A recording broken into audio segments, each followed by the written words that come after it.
Good morning students, class 7। बेटा आज हम लोग की केमिस्ट्री की फर्स्ट क्लास है। आज हम लोग स्टार्ट करेंगे चैप्टर नंबर 3 एनिमल फाइबर्स। ठीक है बेटा, इस चैप्टर में आपको देखो क्या क्या पढ़ना पड़ेगा। लर्निंग ऑब्जेक्टिव्स में देखो क्या क्या है।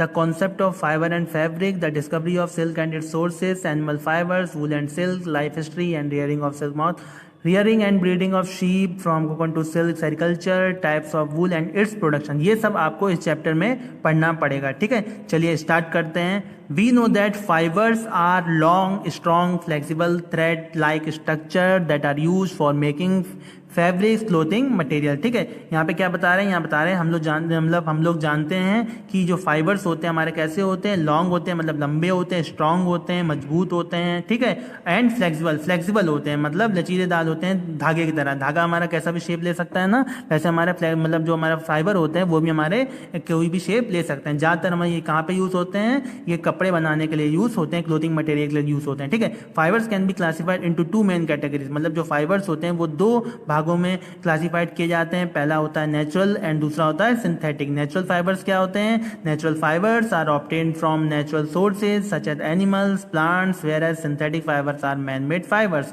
यहाँ पे क्या बोल रहा है, यहाँ पे ये बोल रहा है नेचुरल फाइबर्स क्या होते हैं। नेचुरल फाइबर्स हमारे वो फाइबर्स होते हैं जो नेचुरली हमें आकर मिलते हैं, नेचुरली अखर होते हैं। कहाँ से? प्लांट से होते हैं, एनिमल से होते हैं, एक्सेट्रा। ये हमारे नेचुरल फाइबर्स कहलाते हैं। सिंथेटिक फाइबर्स क्या होते हैं? जो मैन मेड होते हैं, जो हम लोग बनाते हैं ड्यू टू कुछ केमिकल रिएक्शन या कुछ भी करके जो हम लोग फाइबर्स बनाते हैं वो हमारे सिंथेटिक फाइबर कहलाते हैं। ठीक है, आगे दो क्या कह रहा है, cotton and jute are obtained from plants whereas wool and silk fibres are obtained from animals. अब जैसे कॉटन और जूट हो गया हमारा, वूल एंड सिल्क हो गया, ये हमारा प्लांट और एनिमल से मिलता है, तो ये हमारे कैसे हो गए, ये सब हमारे नेचुरल फाइबर के अंदर आ गए। ठीक है, और जो जैसे नाइलॉन हो गया, टाइलिन हो गया, रेयन हो गया, एक्सेट्रा, ये सब हमारे ह्यूमन मेड है। कैसे? ह्यूमन मेड है, मैन मेड है, इसलिए इनको सिंथेटिक फाइबर भी कहते हैं। ये हमारे प्रोटोकेमिकल से बनते हैं। ठीक है, in the previous class we study how cotton and jute fibers are obtained from plants. In this chapter we will study how fibers are obtained from animal. ठीक है, प्रीवियस चैप्टर में हमने पढ़ा था कि कॉटन और जूट फाइबर कैसे हमारे प्लांट से हमें मिलते हैं। इस चैप्टर में आपको पढ़ना पड़ेगा कि एनिमल से हमें फाइबर कैसे मिलते हैं। ठीक है, टॉपिक दो क्या हमारा, animal fibres, wool and silk.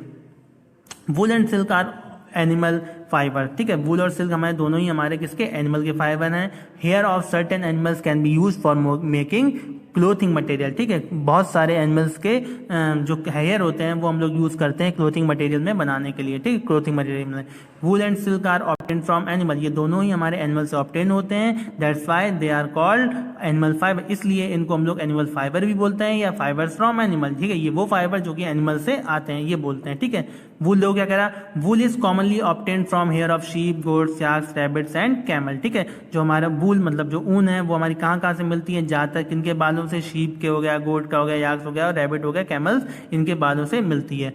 All these wool yielding animals bear hair on their body. ये जितने भी हमारे वूल वाले होते हैं इनके सभी के बॉडी में क्या होते हैं, हेयर होते हैं। ठीक है, आगे देखो क्या बोल रहा है, wool fibre is highly porous. ठीक है, जो वूल फाइबर होते हैं वो कैसे होते हैं, हाईली पोरस होते हैं, मतलब काफी छिद्रदार होते हैं। ठीक है, the air in the pores act as an insulator. अच्छा, जो इन पोर्स में जो हमारी एयर होती है वो हमारी एक इंसुलेटर की काम करती है। ठीक है, इंसुलेटर मतलब अच्छा कुचालक। ठीक है, तो इंसुलेटर की तरह काम करती है। And does not allow the body heat to go out. तो जैसे हमारा इलेक्ट्रिसिटी में जो हमारा इंसुलेटर है वो करंट को नहीं पास होने देता है। ठीक है, सिमिलरली यहाँ पे जो ये इंसुलेटर होते हैं ये हमारे हवा को नहीं पास होने, जो बॉडी की जो हीट होती है वो हमारी बाहर नहीं जा पाती है।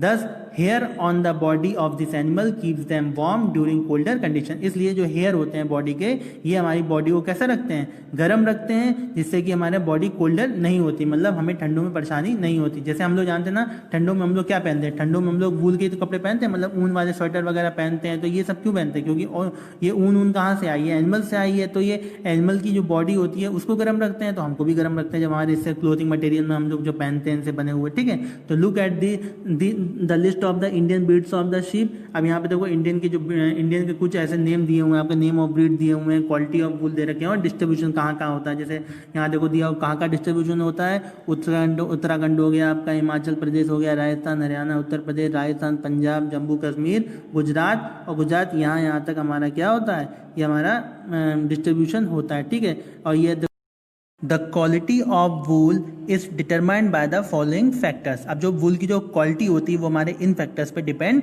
करती है, ठीक है। कोई भी मतलब कोई भी चीज़ हो, अगर उसकी क्वालिटी देखने हमें कुछ ना कुछ फैक्टर्स तो बनाया जाता है, तो वूल की भी क्वालिटी देखने के लिए हमारे ये फॉलोइंग फैक्टर्स पे डिपेंड करता है, ठीक है। तो स्केल स्ट्रक्चर क्या दिया हुआ है, good wool fibres have scales which overlap like shingles on a roof, ठीक है। पहला क्या बोल रहा है, क्रिम्प। द क्रिम्प और bends in wool fibre make it heavier than other textile and help it to retain heat. Finer qualities of wool have more crimp, ठीक है। यहाँ पे क्या बोल रहा है, यहाँ पे ये बोल रहा है कि जो क्रिम मतलब क्या होता है, सिकुड़ना या मुड़ना, ठीक है। मतलब जो वूल होती है हमारी, जो ज़्यादा सिकुड़ती है या फिर ज़्यादा बेंड होती है, ठीक है, वो हमारी क्या होती है, ज़्यादा हैवी होती है अदर टेक्सटाइल से, ठीक। क्योंकि उनके जो पोर्सेस होते हैं वो कैसे होते हैं, बहुत ही फाइन होते हैं। उनकी क्वालिटी कैसी होती है, बहुत ही फिनर क्वालिटीज होती है, जिसकी वजह से वो हमारे हीट भी मतलब ज़्यादा हीट देते हैं बाकी के कंपेयर में, ठीक है।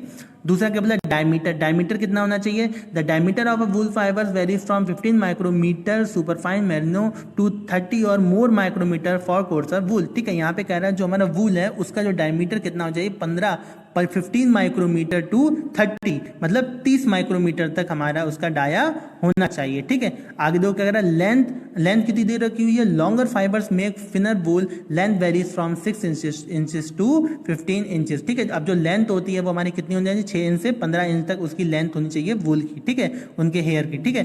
तो कलर क्या कह रहा है, colour wool is generally creamy white in colour. तो ज्यादातर हमारा वूल कैसा होता है, वाइट होता है, क्रीमी शेप होता है उसका वाइट में। Only some breeds of sheep produce black, brown और ग्रे वूल, ठीक है। कुछ शीप्स ऐसी होती हैं जिनको हमारी ब्लैक, ब्राउन और ग्रे तक वूल देती हैं, ठीक है।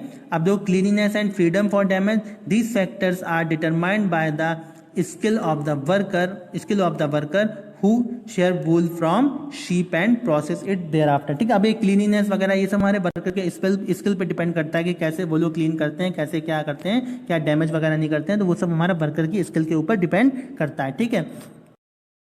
आगे देखो, animals yielding wool fibres are obtained from sheep, goats, angora, rabbits, alpaca and even camel, ठीक है। अब जो हमारा वूल फाइबर्स हैं वो हमारा कहाँ से ऑब्टेंड होते हैं, शीप से ऑब्टेंड होते हैं, गोट से होते हैं, एंगोरा से होते हैं। एंगोरा क्या है, हमारा एक बकरी की प्रजाति है, ठीक है, एक बकरी की प्रजाति है। रैबिट्स हो गई, अल्पैका भी हमारा किसका, एक भेड़ की नस्ल है। एंड इवन कैमल्स, मतलब ऊँट से भी हम लोग क्या करते हैं, हम लोग वूल यूज़ करते हैं। वूल हम लोग उनके जो हेयर है वो वूल के लिए यूज़ करते हैं, ठीक है। आगे दो क्या कर रहा है, शीप।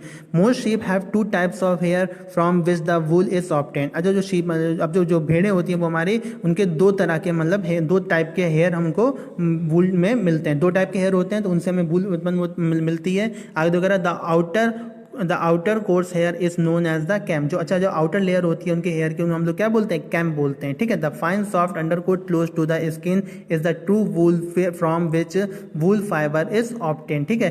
तो जो आउटर कोर्स होती है उसे हम लोग कैम बोलते हैं, और जो उसकी इनर होती है, मतलब जो एक अंडर कोट होती है, वो हमारी ट्रू वूल कहलाती है, जो कि हम लोग वूल फाइबर के लिए ऑब्टेन करते हैं, ठीक है। Domestication and selectively breeding have eliminated most of the long hair. Today the sheep are covered almost exclusively with the true wool. The merino is an economically influential breed of sheep prized for its wool, ठीक है। अब तो domestication मतलब क्या होता है, पालन, ठीक है। आजकल क्या होता है, आजकल बिजनेस हो गया है चीज़ें, है ना। तो ये मतलब लोग क्या करते हैं, भेड़ों का पालन करते हैं, जिससे क्या करते हैं, अपने वो जो उनकी जो हेयर वगैरह होते हैं वो क्या करते हैं, वो उसको सेल करते हैं, ठीक है, जिससे उनको क्या होता है, प्रॉफिट होता है। तो जब पालन करते हैं तो उनका खान पान वगैरह सब अच्छा रहता है, तो इस वजह से जो उनकी ब्रीडिंग होती है वो हमारी कैसी होती है, अच्छी होती है, ठीक है। चलिए नेक्स्ट इसके आगे का टॉपिक हम लोग नेक्स्ट क्लास में देखेंगे, नेक्स्ट वीडियो में देखेंगे, ठीक है। आज के लिए इतना ही, और बेटा कोई डाउट हो तो आप लोग पूछ लीजिएगा, ओके। चलो, थैंक यू क्लास।